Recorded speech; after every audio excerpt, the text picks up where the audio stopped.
Welcome back students. हम पढ़ रहे हैं sociology UPSC CSC optional through my book sociologic demystifying sociology written by me. हमने previous lectures में देख लिया है, चलिए एक बार हम उसका रिवीजन करते हैं। हमने जाना पॉजिटिविज्म के बारे में। पॉजिटिविज्म में हमने पॉजिटिविस्ट, पार्शियल पॉजिटिविस्ट के बारे में जाना। फिर हमने पोस्ट पॉजिटिविज्म के बारे में जाना, इसके क्रिटिक के रूप में हमने इसको क्रिटिक भी देखा। फिर हमने इंटरप्रेटिविज्म के बारे में जाना, इसमें हमने वर्स्थियन मेथड देखा। इसमें हमने वैल्यू और ऑब्जेक्टिविटी की थोड़ी बहुत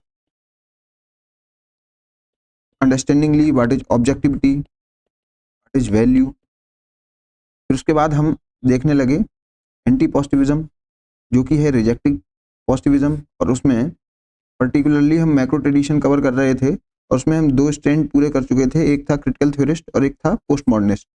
क्रिटिकल थ्योरिस्ट की बात करें तो ये रिफ्लेक्सिव हैं, ये रिफ्लेक्ट करते हैं क्या, ऑपरेशन ऑफ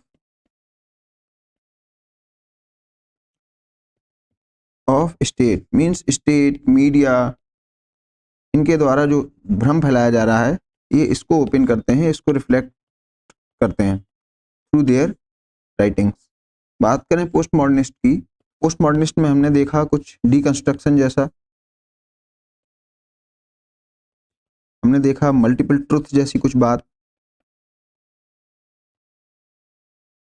और फॉलआउट्स ऑफ मॉडर्निटी भी हमने पढ़ा। इसको हमने मॉडर्निज्म के साथ कंपेयर भी किया। तो पोस्ट एंटी पॉजिटिविज्म में हम लोग इतना सब कुछ पढ़ चुके हैं। अब हम आज देखेंगे फेमिनिस्ट के बारे में, छोटा सा टॉपिक है। फेमिनिज्म जो है वो यहीं पे ख़त्म नहीं हो जाएगा। फेमिनिज्म को हम बहुत सारे चैप्टर्स में बीच बीच में इंक्लूड करेंगे, जैसे विमेंस मूवमेंट में देखेंगे, पैट्रियार्की का जब टॉपिक करेंगे तब इसको कंप्लीट करेंगे, जब हम डोमेस्टिक वायलेंस के बारे में पढ़ रहे होंगे तब इसको कंप्लीट करेंगे। तो ये पूरी बुक में, पूरे कोर्स में बहुत जगह दिया गया है, तो हम इसको बहुत बार पढ़ेंगे, लेकिन इसका जो बेसिक अंडरस्टैंडिंग है वो हम आज फ्यू मिनट्स में लेंगे। चलिए देखते हैं।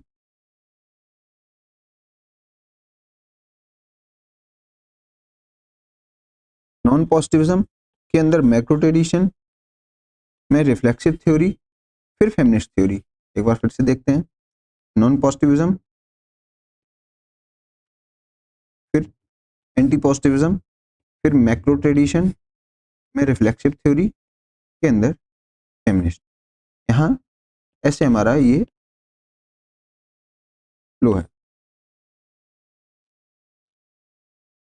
जो एसोसिएटेड कुछ स्कॉलर्स हैं जो हम लोग बार बार इनको पढ़ेंगे वो हैं Sylvia Walby, Shulamith Firestone, Kate Millett, Maria Mies, और बहुत सारे स्कॉलर्स हैं। वो हम जब चैप्टर वुमेन्स के रिगार्डिंग पढ़ रहे होंगे तभी इसको कंक्लूड कर लिया जाएगा। According to these theorist, science and scientific methods present a one-sided view of reality, exaggerating women's success while neglecting their sufferings। यहाँ दो कीवर्ड्स आपको इंपॉर्टेंट हैं, एक सफरिंग है और एक सक्सेस है। ये कह रहे हैं जो पॉजिटिविस्ट स्कॉलर्स हैं या साइंस और साइंटिफिक मेथड्स वाले लोग हैं वो वुमेन की सक्सेस पर ही हाईलाइट करते हैं। अगर एक लड़की कहीं एग्जाम में टॉप कर गई तो फिर पूरी दुनिया को बता देंगे, जबकि डेली करोड़ों लोग डोमेस्टिक वायलेंस का शिकार होते हैं, पर्टिकुलरली वुमेन, उनके बारे में कोई बात नहीं होती है। तो देखते हैं इंफॉर्मेशन शोन बाय पॉजिटिविस्ट, वो दिखाते क्या हैं। इंफॉर्मेशन रिवील्ड यहाँ पे कर दीजिएगा बाय फेमिनिस्ट, तो आपको और क्लियर हो जाएगा। तो यहाँ पे कर दीजिएगा इंफॉर्मेशन शोन बाय पॉजिटिविस्ट, ऐसे अपनी बुक में आप चेंज कर लीजिएगा। मैं भी टीम को बोल के इसको चेंज करा देता हूँ तो क्लियर हो जाएगा। चलिए, अगर इकोनॉमिक ग्रोथ की बात करें तो हम लोगों को जो पेपर में या डेली न्यूज में दिख जाएगा वो क्या है, जीडीपी राइज हो रही है, इकोनॉमिक पोटेंशियल के बारे में बात होती है, हम लोग बात करते हैं विमेन के हाथों में पैसा पहुंच रहा है, ऐसी कुछ डेली बातें दिखाई जाती हैं। लेकिन जो छुपाई जाती हैं वो क्या है, इनकम इनइक्वलिटी, परसिस्टेंट पॉवर्टी। तो जो बातें पॉजिटिविस्ट के द्वारा छुपा दी जाती हैं वही दिखा दी जाती हैं फेमिनिस्ट के द्वारा। फेमिनिस्ट इस पे चर्चा करते हैं, ना कि इन पे। विमेन एम्पावरमेंट की बात करें इसमें बात करी जाती है एक वुमेन सीईओ बन गई, हाई अचीविंग वुमेन की बात करी जाती है, एक या दो वुमेन जो होती हैं उनकी बात करी जाती है। तो यहाँ पे आप कुछ कंसेप्ट हैं बस नोट कर लीजिए। ग्लास सीलिंग, ये बस आपको इंपॉर्टेंट कीवर्ड मैं बता दे रहा हूँ, और ग्लास क्लिफ, इसको आप बस यहीं पे नोट कर लीजिएगा। जब मैं ये कंसेप्ट आपसे डिस्कस करूंगा तो आपको रिवीजन में इसमें दिक्कत नहीं होगी। हाई अचीविंग वुमेन की तो बात की जाती है पॉजिटिविस्ट के द्वारा, लेकिन जो फेमिनिस्ट हैं वो बताते हैं पॉजिटिविस्ट क्या छुपा लेते हैं, gender based violence, limited access of resources even in house. एक हाउस में आप देखिए विमेन को क्या मिलता है, विमेन को लिमिटेड एक्सेस ऑफ रिसोर्सेज है। मीन्स अगर मोबाइल लड़कों के पास है लेकिन लड़की के पास मोबाइल उतने नहीं हैं। आप अगर आप घर के रिसोर्सेज की बात करें, इवन फूड की बात करें, तो आप अपनी मदर को देखेंगे वो लास्ट में ही खाना खाती हैं, और जो बच जाता है आज का बचा कल का बचा वो खाना खाती हैं। जबकि जो पुरुष लोग हैं जो अपने बच्चे लड़के हैं या पिता हैं उनको गर्म ताजा खाना मिलता है। तो इस डिस्कशन को यहाँ कर रहे हैं फेमिनिस्ट।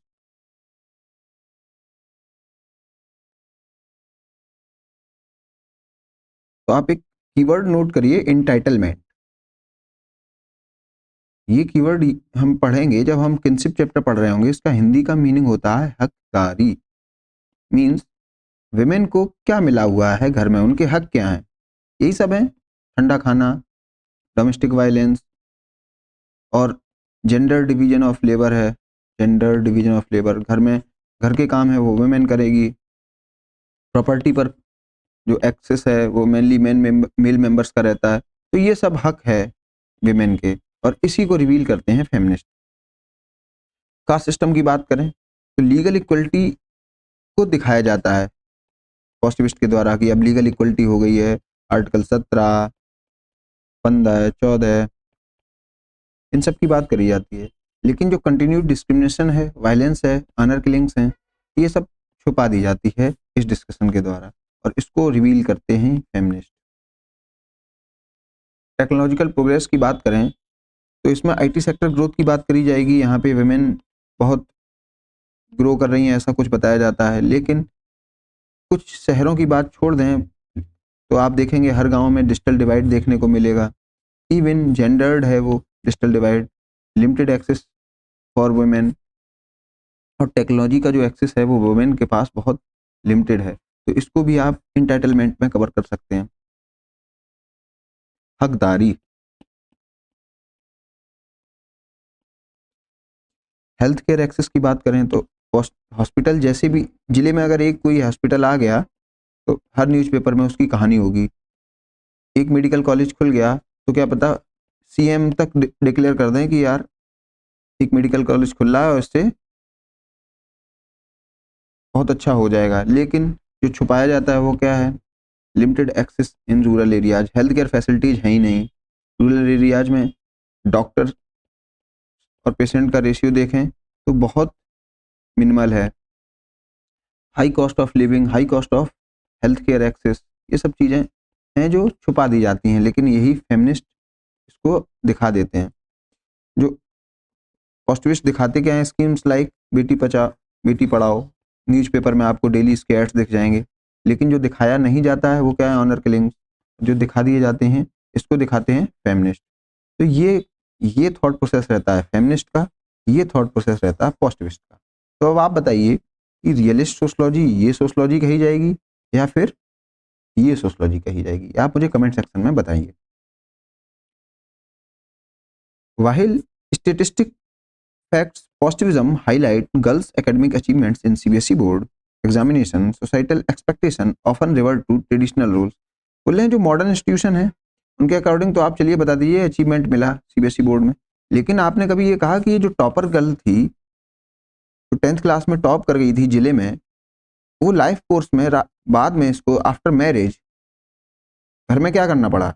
शायद जो टॉपर गर्ल्स हों उसमें 90 से 95% एक ही काम कर रही हो, हाउस होल्ड चोर, जो घर के काम ही देख रही हूँ। इवन टॉप करने के बाद भी जेंडर डिवीजन ऑफ लेबर देखने को मिल जाता है। तो इस बात को हाईलाइट करते हैं फेमिनिस्ट। बोले जो ट्रेडिशनल रोल्स हैं वुमेन के वही उनको मिलते हैं, ना कि मॉडर्न, इवन इतनी बड़ी अचीवमेंट के बाद भी। where women are primarily responsible for domestic duties and subservient to their husband। और women चाहे जितनी भी सक्सेसफुल हो जाए, उसको अपने हस्बैंड की आइडेंटिटी से ही आइडेंटिटी मिलती है। इसको मैंने कैसे देखा है, आप कभी भी अपने घर की नेम प्लेट स्टडी करिएगा। नेम प्लेट, इसको आप एक तो रूरल एरिया में स्टडी करिएगा और एक अर्बन एरियाज में स्टडी करिएगा। तो आप देखेंगे रूरल एरियाज में आपको नेम प्लेट्स पे कहीं भी विमेन का नाम तो मिलेगा ही नहीं, जबकि अगर घर का मालिक है तो वुमेन ही कही जाती है। तो वुमेन को कहा जाता है गृह स्वामिनी, लेकिन आप देखेंगे उनका नाम नेम प्लेट पे नहीं दिखता है रूरल एरियाज में। बात करें अर्बन एरियाज की, तो आपको जो अपर क्लास है उनके घरों के बाहर तो विमेन का नाम मिल जाएगा, लेकिन जो मिडिल क्लास या लोअर क्लास है उनके घर की नेम प्लेट पर शायद विमेन्स का नाम नहीं मिलता है। तो आप इंटाइटलमेंट में ये भी देख सकते हैं इनका हक कितना है, इवन उस घर के ऊपर जिसकी ये स्वामिनी होती है। ऐसी कुछ बात करते हैं feminist scholars. Emancipatory knowledge is crucial for genuine women's empowerment. Consequently, the feminist movement recognizes patriarchy's pervasive influence across all aspects of life. ये जो फोकस करती हैं इमेंसिपेटरी नॉलेज की बात करती हैं, मीन्स वैल्यू कमिटमेंट की यहाँ पे बात हो रही है कि हमें तो एंटी पैट्रियार्की वैल्यूज रखनी है और वैसे ही अपनी राइटिंग्स या रिसर्च उसी दिशा में ओरिएंट करानी है। तो आप समझिए इनको रिफ्लेक्सिव थ्योरिस्ट क्यों कहा जाता है, क्योंकि ये रिफ्लेक्ट करते हैं अपनी वैल्यूज, और उनकी वैल्यूज क्या है, एंटी पैट्रियार्कल वैल्यूज हैं।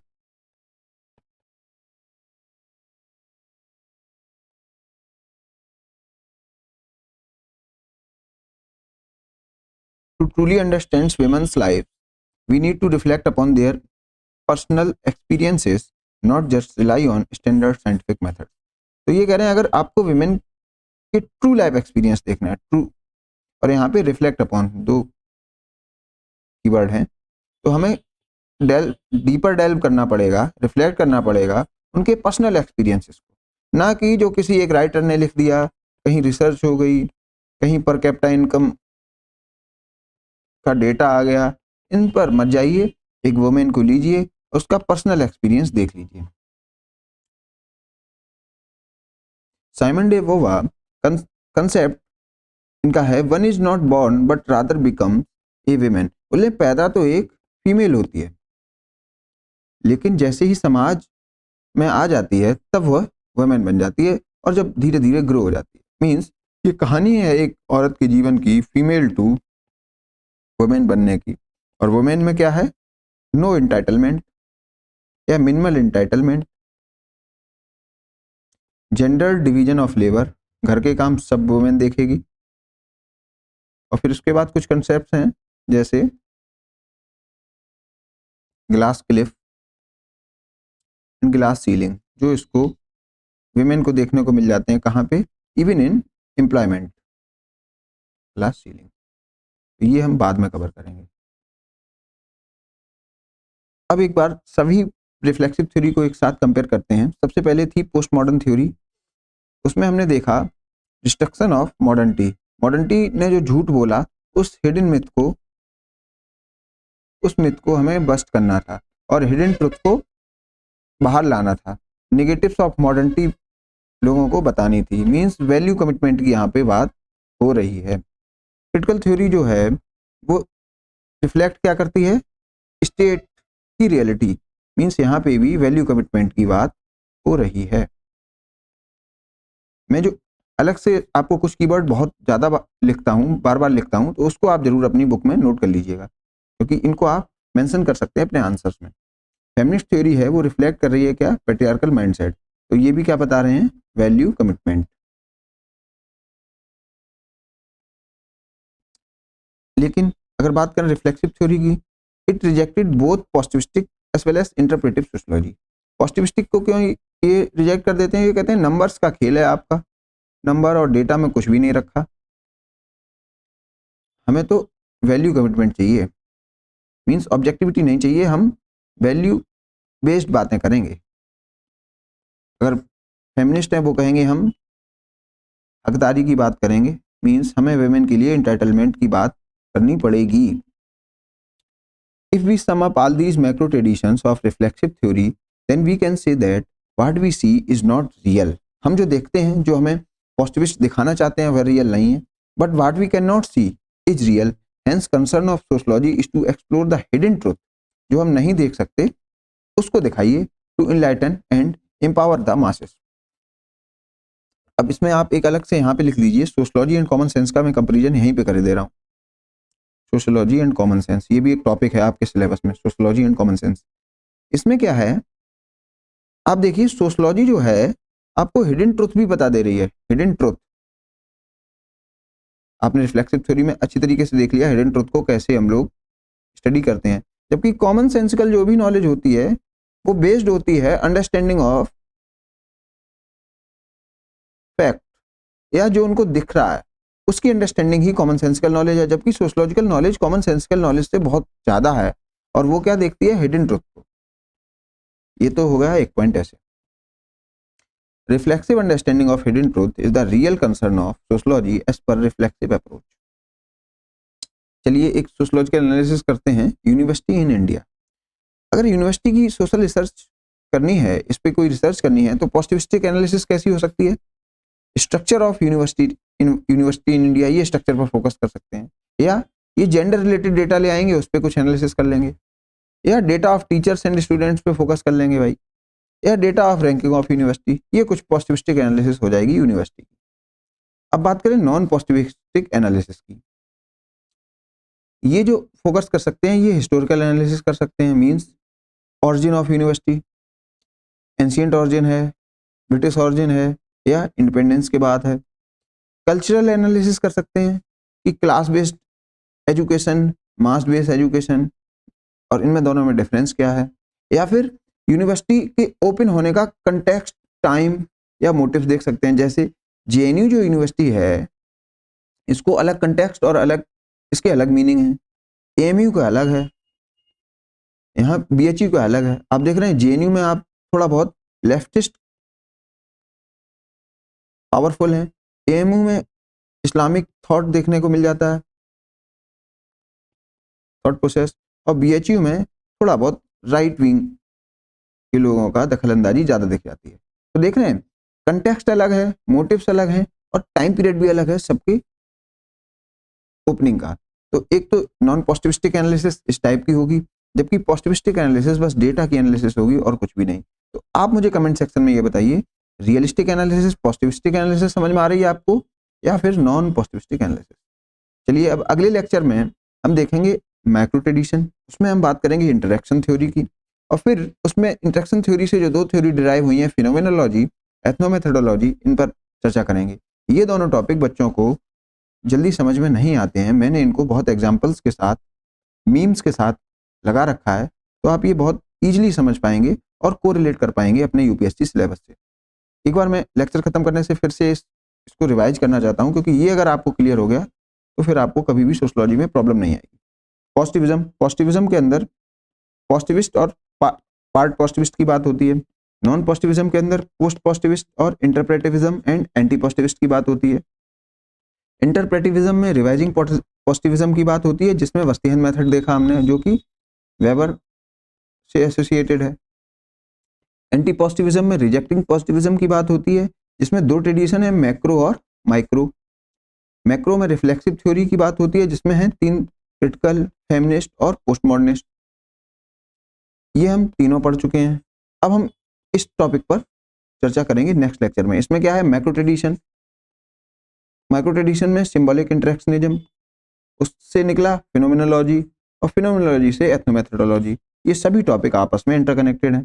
अगर बात करें वैल्यू की, तो ये कहते हैं value free sociology, value free sociology. चलिए, नॉन पॉजिटिविस्ट जो फोकस करते हैं, ये वैल्यू पर बहुत ज़्यादा फोकस करते हैं, ये वैल्यू को डिनाई नहीं करते हैं। ये जो फोकस करते हैं, ये ऑब्जेक्टिविटी की बात करते हैं। तो जहाँ वैल्यू कम हो जाती है, या वैल्यू जीरो है, या वैल्यू फ्री सोशलॉजी की बात है, तो वहाँ ऑब्जेक्टिविटी बढ़ जाएगी। और ये ऑब्जेक्टिविटी पर फोकस कम करते हैं, ये कहते हैं ऑब्जेक्टिविटी का कोई मतलब ही नहीं है। लेकिन इसमें जो इंटरप्रेटिविज्म है, जो वेबर का थॉट है, ये वैल्यू और ऑब्जेक्टिविटी दोनों को बैलेंस करके चलता है। इसीलिए ये जो बात करते हैं इंटरप्रेटिज्म वाले, ये कहते हैं value relevance and value neutrality. अब इन दोनों का मीनिंग क्या है, इसको फिर से बहुत शॉर्ट में बता देता हूँ। वैल्यू रिलीवेंस का मतलब ये है कि कोई सोशल रिसर्च अगर होगी तो उसका जो टॉपिक सिलेक्शन है वो तो सोशल स्कॉलर की वैल्यू के रिलेवेंट हो सकता है। जो जैसा अगर सोशल स्कॉलर दलित स्कॉलर होगा तो शायद कास्ट पे स्टडी करे, अगर मान लिया ब्राह्मण स्कॉलर होगा तो क्या पता वो क्लास पे स्टडी करे। लेकिन ये कहते हैं एक बार आपने टॉपिक अपनी वैल्यूज के अकॉर्डिंग चूज कर लिया तो फिर आप वैल्यू न्यूट्रल हो जाइए। वैल्यू न्यूट्रल का मीन्स क्या है? वैल्यू न्यूट्रल का मीनिंग है ये है कि टॉपिक सिलेक्शन चलिए हो गया वैल्यू बेस्ड, लेकिन जो कंक्लूजन है वो होना चाहिए वैल्यू फ्री। ठीक, ये और एक बात कहते हैं कि आप ऑब्जेक्टिविटी की तरफ फोकस तो करिए जैसे आर्चरी में करते हैं, लेकिन अगर थोड़ी बहुत वैल्यू रिलेवेंस है टॉपिक में तो कोई दिक्कत नहीं है। टॉपिक सिलेक्शन आप वैल्यू के अकॉर्डिंग कर लीजिए। देखिए आप कैसे ये बैलेंस्ड व्यू लेके चल रहे हैं। पोस्ट पॉजिटिविस्ट तो वैल्यू ऑफ साइंस को ही नहीं मानते हैं, वो कहते हैं साइंस ही बेकार है, हमें तो थ्योरी ऑफ फाल्सिफिकेशन पे फोकस करना चाहिए, वो ही असली साइंस है।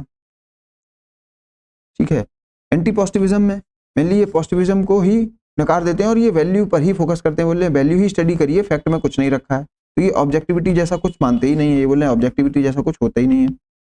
ठीक है, और इसमें मैक्रो ट्रेडिशन में रिफ्लेक्सिव थ्योरी की बात करें तो ये रिफ्लेक्ट करती हैं अपनी वैल्यूज, रिफ्लेक्ट करते हैं वैल्यूज। तो इसमें ये बात करते हैं किसकी? वैल्यू कमिटमेंट की। ये कहते हैं हम अपनी वैल्यूज के प्रति कमिटेड हैं। जैसे फेमिनिस्ट कहती हैं या फेमिनिस्ट कहते हैं